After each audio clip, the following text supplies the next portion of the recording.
బాబోయ్, కరెక్టా ఇంకేమన్నా అసలు అది అది అమ్మే కాదు, ఆడదే కాదు నా దృష్టిలో. పెరుగన్నంలో కూడా కాదంటండి, గొంతు నులిమి చంపేసిందంట. పుట్టేటప్పుడు ఎంత కాదండి పుడతారు, కండను కొండగా తయారు చేయాలి అంటే ఎంత కష్టపడాలి. హాయ్ అండి, అందరికీ నమస్కారం. ఎలా ఉన్నారండి అందరూ? అందరూ బాగున్నారా? అందరూ బాగుండాలి, అందులో ఈ అమ్మాజీ అమ్మ కూడా ఉండాలి. అమ్మాజీ మాట ఛానల్కి స్వాగతం. సృష్టికి మూలం అయింది రెండక్షరాల ప్రేమ, తన గర్భగుడిలో పురుడోసుకున్నదే మానవ చిరునామా. అమ్మా అమ్మా అమ్మా అమ్మా. సృష్టికి మూలం అమ్మ, అమ్మతత్వం. అమ్మ లేకపోతే జన్మ లేదు, నువ్వు లేవు, నేను లేని ఈ ప్రపంచమే లేదు. అలాంటి అమ్మ తత్వానికి కూడా కళంకం అంటుకుంటుందండి ఈ మధ్యన. దాని గురించి ఈ వీడియో అనమాట. ఈ వీడియోలో ఇప్పుడు ప్రజెంట్ ఎలా ఉన్నారో, ఇదివరకు మమ్మల్ని పెంచేటప్పుడు మా అమ్మ నాన్నలు మాకేం చెప్పి పెంచారు, తర్వాత మా పిల్లల్ని మేము ఎలా పెంచామన్నది కొంచెం నాకు తెలిసింది నేను చెప్పడానికైతే ఈ వీడియో చేస్తున్నాను అనమాట. మీకు ఎవరికైనా ఇంట్రెస్ట్ ఉంటే చూడండి, లేదంటే స్కిప్ చేసేయండి. ఓకేనా? సోదిలాగైతే అస్సలు చెప్పను, మీకు అందరికీ అర్థమయ్యేలాగా క్లియర్గానే చెప్తాను. ఆ నమ్మకం అయితే నా మీద నాకు ఉంది. ఓకేనా? ముందుగా వీడియోకి అయితే ప్లీజ్ ఒక లైక్ చేయండి. అమ్మ అంటే ఇష్టమైన వాళ్ళందరూ ఈ అమ్మకు ఒక లైక్ ఇస్తారని భావిస్తున్నాను. అయితే వీడియోలోకి అయితే వెళ్ళిపోదాం. ఎందుకు అమ్మ అనే టాపిక్ తీసుకున్నాను అంటే, దీని ముందు వీడియో నేను చేశాను కదండి, రజిత అమీన్పూర్ ఘటన గురించి, ముగ్గురు బిడ్డల్ని హతమార్చిన తల్లి గురించి ఒక వీడియో చేశాను కదా. ఎవరి కోణంలో వాళ్ళు ఆలోచించవచ్చు, నా కోణంలో కూడా ఆమె కరెక్ట్ అని నేనేం చెప్పట్లేదు. బాబోయ్, కరెక్టా ఇంకేమన్నా అసలు అది అది అమ్మే కాదు, ఆడదే కాదు నా దృష్టిలో. అది అప్పుడు నేను ఆ న్యూస్ విన్నప్పుడు పెరుగన్నంలో విషం పెట్టి తినిపించిందంట అనేసి అప్పుడు విన్నాను. తర్వాత మళ్ళీ ఇందాకే విన్నాను అన్నమాట. పెరుగన్నంలో కూడా కాదంటండి, గొంతు నులిమి చంపేసిందంట. అసలు మనిషేనా అది? తల్లి అనే పదం అసలు వాడకూడదు దానికి. అది మనిషి కూడా కాదు, నాకు తెలిసి మానవ మృగం. ఎంత దరిద్రం అంటేనండి, కన్న బిడ్డల్ని కానీ 9 మాసాలు మోసి కానీ పెంచి పెద్ద చేసి 12 ఏళ్ళు 10 ఏళ్ళు 8 ఏళ్ళ పిల్లల్ని చేయాలంటే ఎంత కష్టపడాలండి తల్లి, ఎంత శ్రమ పడాలి. తల్లి కాదు, తండ్రి కాదు, ఆ వెనకాల ఆమె తల్లిదండ్రులే కాదు, ఈ బిడ్డల్ని పుట్టేటప్పుడు ఎంత కాదండి పుడతారు, కండను కొండగా తయారు చేయాలి అంటే ఎంత కష్టపడాలి, ఎన్ని జాగ్రత్తలు తీసుకోవాలి, ఎంత నోరు కట్టుకోవాలి, ఎన్ని చెయ్యాలి. అలా పెంచుకున్న బిడ్డల్ని చేతులాగా గొంతు నులిమి చంపింది అన్న విషయం నిజంగా నేను అసలు జీర్ణించుకోలేకపోతున్నానండి. అది ఓన్లీ వార్తే కావచ్చు, న్యూసే కావచ్చు, ఎక్కడో జరిగిందే కావచ్చు, అయినా సరే అస్సలు జీర్ణించుకోలేకపోతున్నాను అనమాట. అంత దారుణమైన ఘటన అది. ఎంత దారుణం అంటేనండి, నీకు ఇష్టం లేకుండా పెళ్లి చేశారనేసి అంటున్నారు. 20 ఏళ్ళు గ్యాప్ అంట, భర్తకి తనకి ఏజ్ గ్యాప్ ఉందంట. కాకపోతే అప్పట్లో ఆయన భూమో ఆస్తులో ఏవో తన పేర పెట్టి మరీ పెళ్లి చేసుకున్నాడంట. ఎందుకంటే మా అమ్మాయికి సెక్యూరిటీ అయింది, ముందు భార్య చనిపోయింది కదా అని తల్లిదండ్రులు ఏదో కండిషన్ పెట్టడం వల్ల ఆస్తులు పెట్టి మరీ పెళ్లి చేసుకున్నాడంట. ఓకే, అప్పుడే ఇష్టం లేదని చెప్పేస్తే పోయేది కదా. సరే, చెప్పలేకపోయావు. అప్పటి రోజులు అవి ఇప్పటిలాగా అంత డేరింగ్గా డాషింగ్గా చెప్పే రోజులు కాకపోవచ్చు, అలాంటి పరిస్థితులు కాకపోవచ్చు. ఇన్నేళ్ళు కాపురం చేసావు కదా, 3 పిల్లల్ని ఇష్టం లేకుండానే 3 పిల్లల్ని కనేసావు కదా, వాళ్ళని పెంచావు కదా. కనీసం పోనీ నీకు దుర్బుద్ధి పుట్టింది, వాడెవడో వచ్చాడు నీలో లేని ఆశలు కల్పించాడు, దుర్బుద్ధి పుట్టించాడు, వెళ్ళిపోవాలనేసి ఒక దుర్మార్గమైన ఆలోచన అయితే వచ్చింది. పోవాలమ్మా, ఎవరికంటికి కనిపించకుండానే. ఆస్తులు నీ పేరునే ఉన్నాయి కదా, ఎవరికంటికి కనిపించకుండా పోయి ఉండాల్సింది. ఎందుకు 3 బిడ్డల్ని పొట్టన పెట్టుకున్నావు? నువ్వు కన్న బిడ్డలో, నువ్వు పెంచిన బిడ్డలే కాదనట్లేదు, కానీ తల్లి అనే పదానికి కళంకం తెచ్చావు కదా Rajitha. It is very bad అండి. నిజంగా నేను చెప్తున్నాను కదా, అస్సలు జీర్ణించుకోలేని విషయం అన్నమాట ఇది. అలాగే ఈరోజు ఇంకొక వీడియో చూశాను. ఒక కొడుకు తన తల్లిదండ్రులను బ్లేమ్ చేస్తూ, అందులోనూ తల్లిని ప్రత్యేకించి బ్లేమ్ చేస్తూ సూసైడ్ వీడియో అయితే రెడీ చేశాడు. అది ఎక్కడో కాదండి, కాకినాడలోనే. వాడి పేరు వచ్చి దుర్గా గోపాలకృష్ణ ఏదో దేవుడి పేర్లు పెట్టుకున్నారు చక్కగా. మా అమ్మ పెట్టే టార్చర్ వల్లే నేను ఈరోజు సూసైడ్ చేసుకుంటున్నాను. మా అమ్మ నాన్నల్ని కఠినంగా శిక్షించండి. స్పెషల్లీ మా అమ్మని కఠినంగా శిక్షించండి. మా అమ్మ లాంటి అమ్మ ఎవరికి ఉండకూడదు. మా అమ్మ లాంటి అమ్మ కడుపున 100 జన్మలు కాదు 1000 జన్మలు ఎత్తినా అలాంటి తల్లి కడుపున నేను పుట్టను అని చెప్పేసి సెల్ఫీ వీడియో చేసి పెట్టాడు కొడుకు. ఏంటండి అసలు నాకేమీ అర్థం కావట్లేదు. విషయం ఏంటనేది అతను ఆ వీడియోలో చెప్పలేదు. శిక్షించండి అని మాత్రం, అంటే వాడికి అంత కోపం ఉండిందనమాట తల్లి మీద. ఈ వీడియో చేసి పెట్టేస్తే శిక్ష పడిపోతుంది వాళ్ళకి అనేసి అనుకున్నాడు. కానీ విచారణ చేయకుండా ఎవరు శిక్షలు వేయరు కదండి.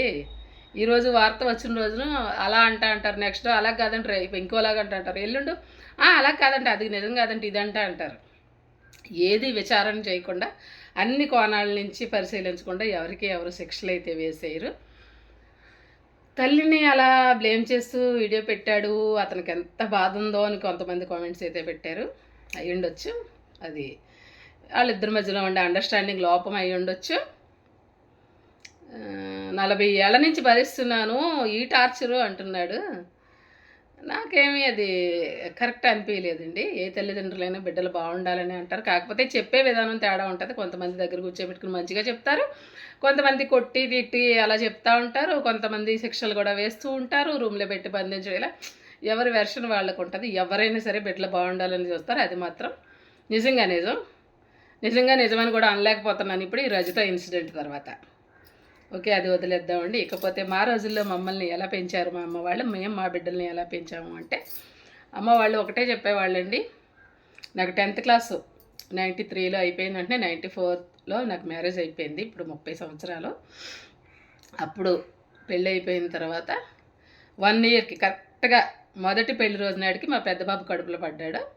అక్కడి నుంచి ఎప్పుడైనా సరే ఆడపిల్లలైనా ఆడపిల్లలు మెయిన్లీ ఆడపిల్లలు వచ్చి వాళ్ళ బాల్యాన్ని ఎంజాయ్ చేసేది ఎప్పటి వరకునండి, మెచ్యూర్ అయ్యేంత వరకే ఆడపిల్లలకి, స్పెషల్లీ ఆడపిల్లలకి. ఎందుకంటే మెచ్యూర్ అయిన దగ్గర నుంచి నెలలకి పీరియడ్స్ అని ఇంకా అక్కడి నుంచి మొదలవుతుంది వాళ్ళకి ఆంక్షలు.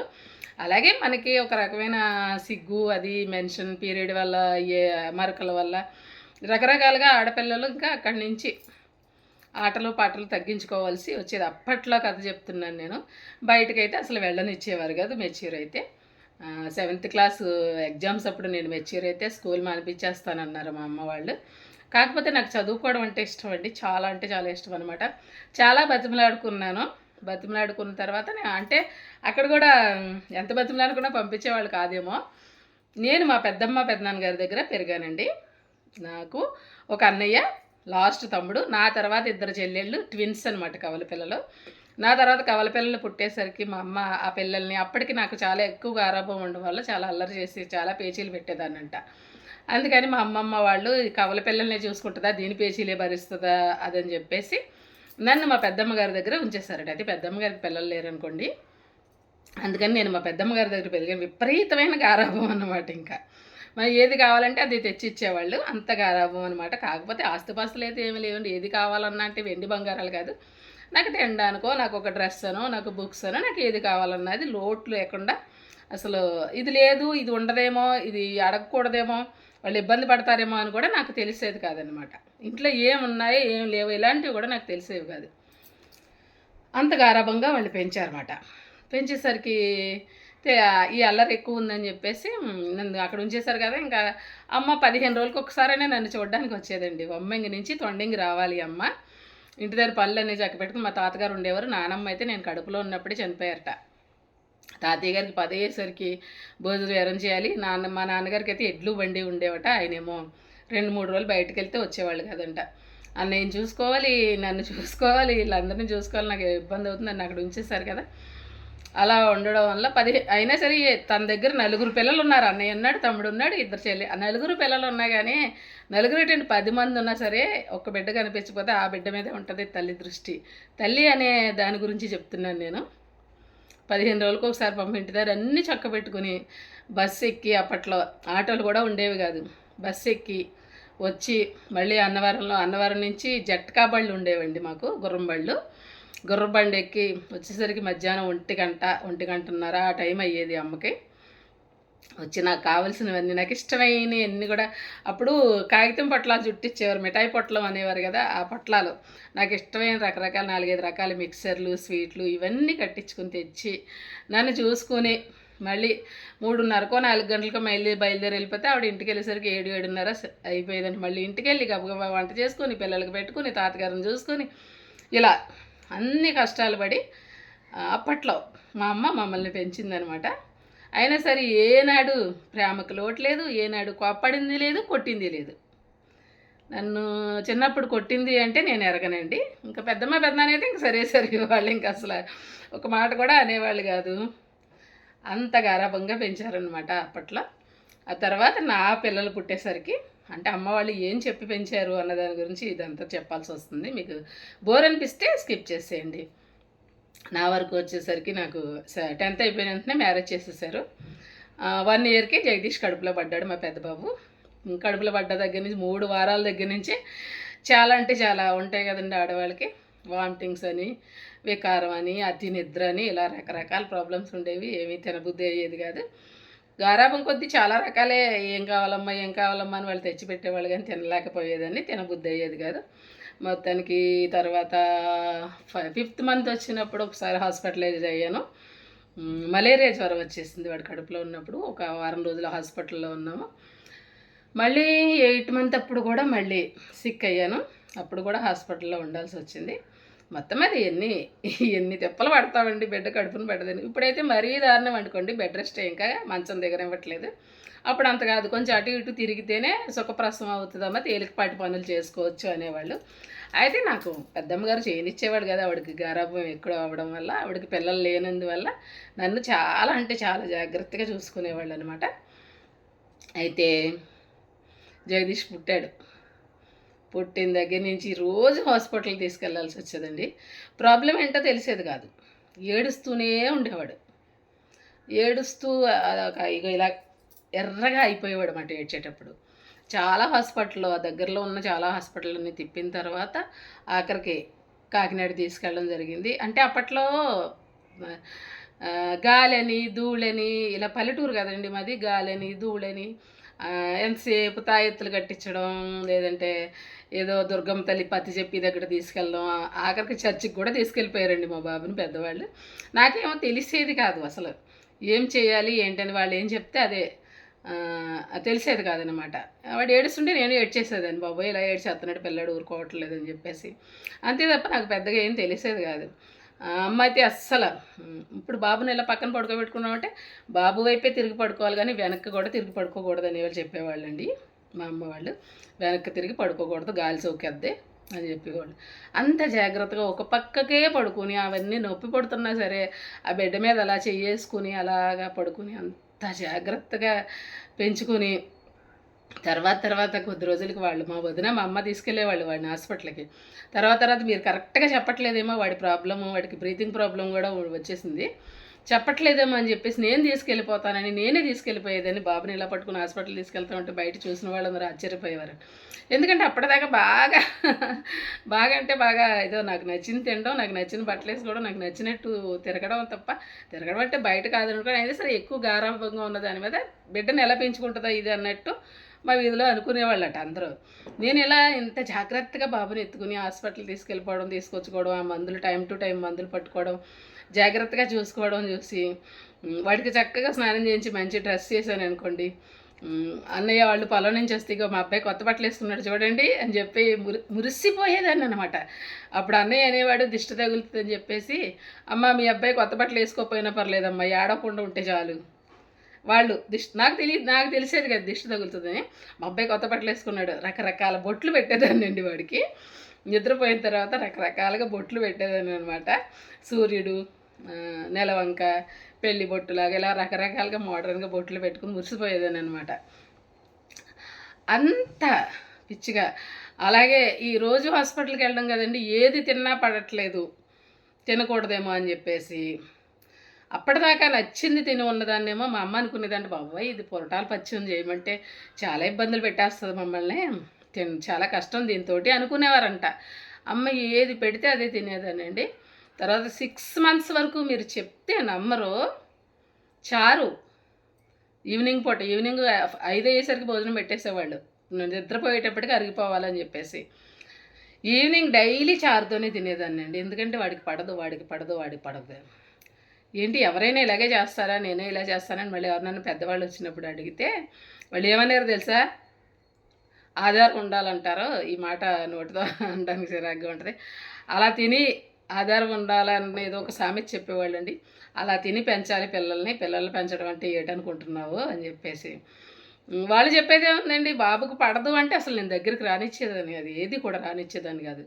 అస్సలు ఏమి తినడానికి ఉండదు. నవంబర్లో పుట్టాడు మా బాబు.